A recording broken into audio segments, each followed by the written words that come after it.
Shalom, meu querido, uma terça-feira maravilhosa para você. Paz do Senhor sobre você, sobre a tua casa, e profetizo muita alegria no Espírito Santo também. Amém? Eu quero ler com você hoje um texto para nós então começarmos aqui as nossas meditações dessa semana, né? Ontem nós acabamos não lendo o texto, fluímos no Espírito Santo aí, né? Eu quero ler para você então o texto de 1 Coríntios.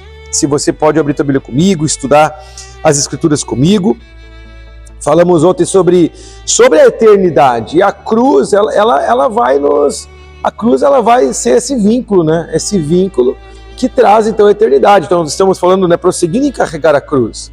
E a cruz, ela fala de eternidade. Então a cruz que eu carrego não é uma cruz de sofrimento, mas é uma cruz dos méritos de Cristo.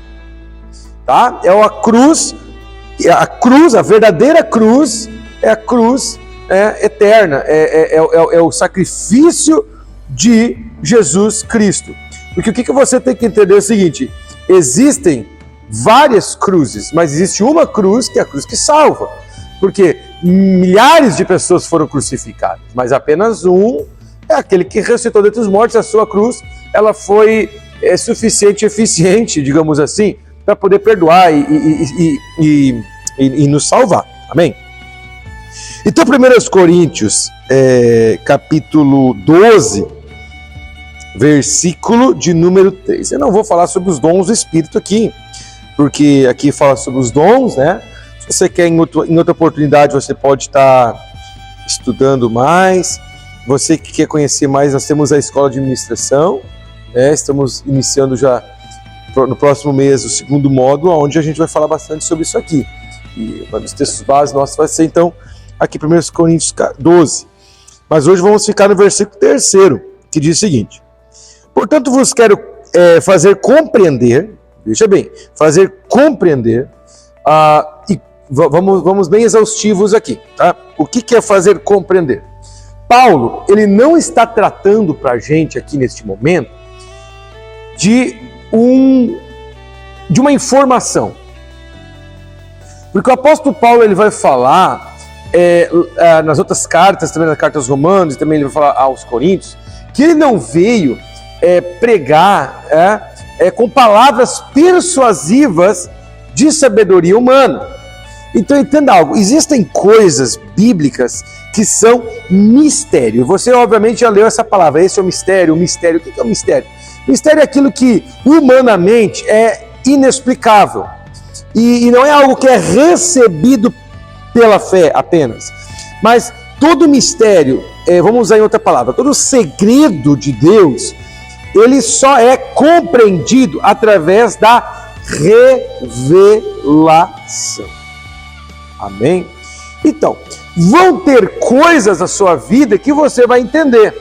E vai ter coisa na tua vida que Deus quer fazer, que você vai necessitar do quê? De uma revelação.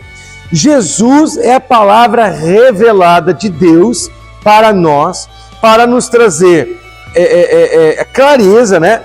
E aí Paulo também vai falar isso, aonde o propósito do Senhor que esteve oculto é congregar em Cristo todas as coisas que estão no céu quanto aquelas que estão na terra. Então, em Jesus há essa unidade, tá? Do que? Da carne humana, de nós mortais, não fadados ao pecado, mas que decidimos pecar, nascemos fora da corrupção, mas, porque se nascemos na corrupção, obviamente Jesus então teria um pecado, né? Ter nascido homem, então nós nascemos limpos. Porém nós decidimos, a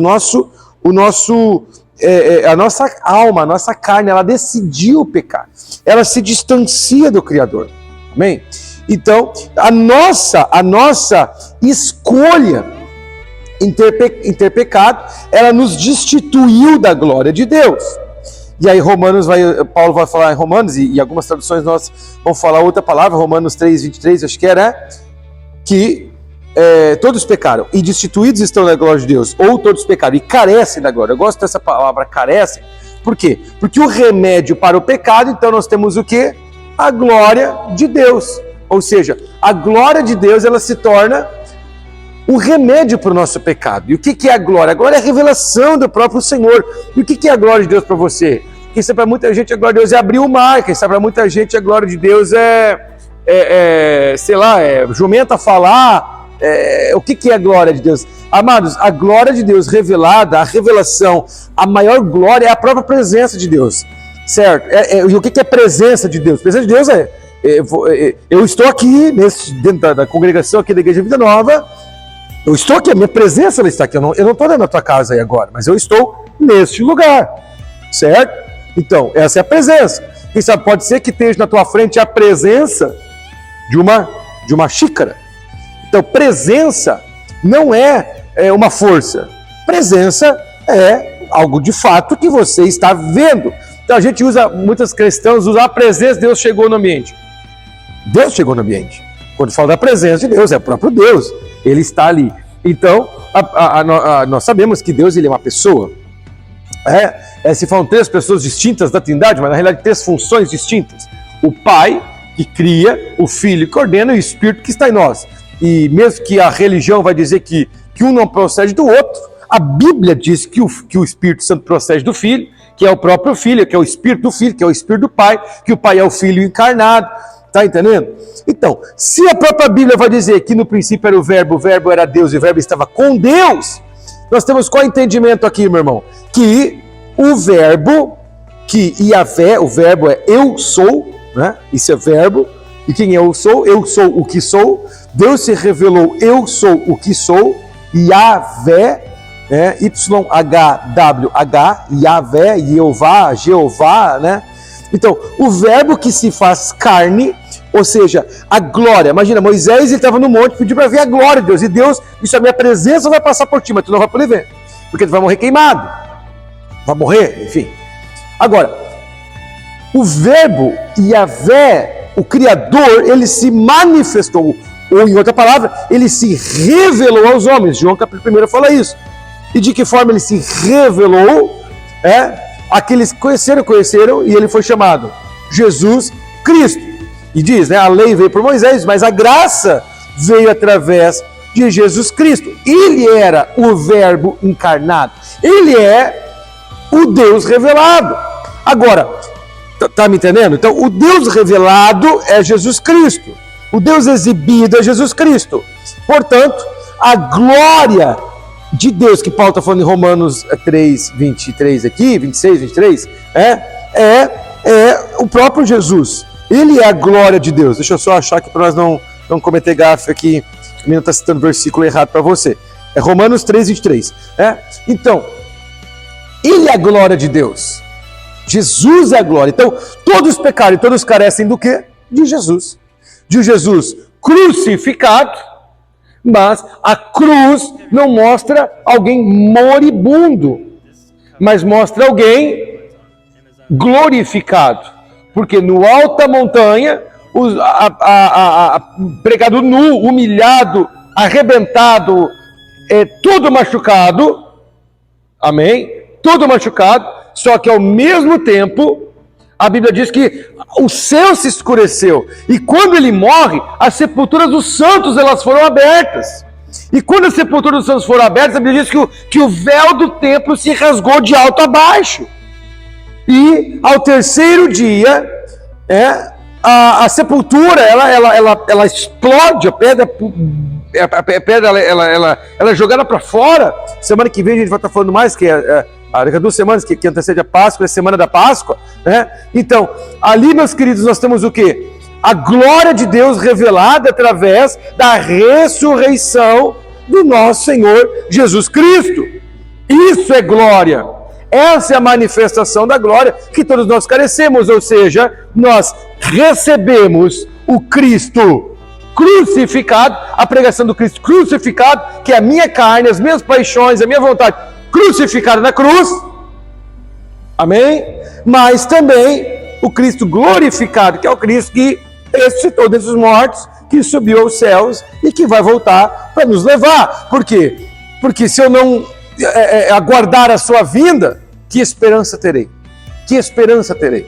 Amém? Então, esta é a revelação daquilo que Paulo está falando para a gente aqui em 1 Coríntios 12. para compreender. Não compreendemos de forma didática.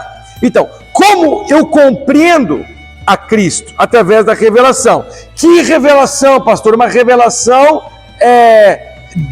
uma revelação apenas concentrada nas Escrituras? Sim, sempre pelas Escrituras. Mas a revelação do próprio Jesus Cristo a mim. A revelação de Jesus Cristo a você. Então, Jesus ele se revelou nas Escrituras. Nós lemos. Mas existe a minha história com Jesus. A história que eu vivi com Jesus, a história que você viveu com Jesus, e essa também é a revelação de Jesus Cristo para você, que é poderosa, como falamos ontem, como testemunho, o teu passado remido, para perdoar e testemunhar para muita gente. E aí continua dizendo, portanto, vos quero fazer compreender que ninguém que fala pelo Espírito de Deus diz Jesus é anátema. E ninguém pode dizer que Jesus é o Senhor, senão pelo Espírito Santo. Cara, aqui a coisa ela tomou outro procedente. Amém? Paulo está deixando bem claro para nós que ninguém pode fazer Jesus ser Senhor, se não é pelo Espírito Santo. Se Jesus está sendo Senhor da tua vida, Jesus é revelado dentro de você pelo Espírito Santo. Você é templo do Espírito Santo. Se Jesus não é o Senhor da sua vida, logo você não tem o Espírito Santo. E você não tem uma revelação de Deus na sua vida. Irmão, isso é muito forte. Quer que eu continue falando sobre isso?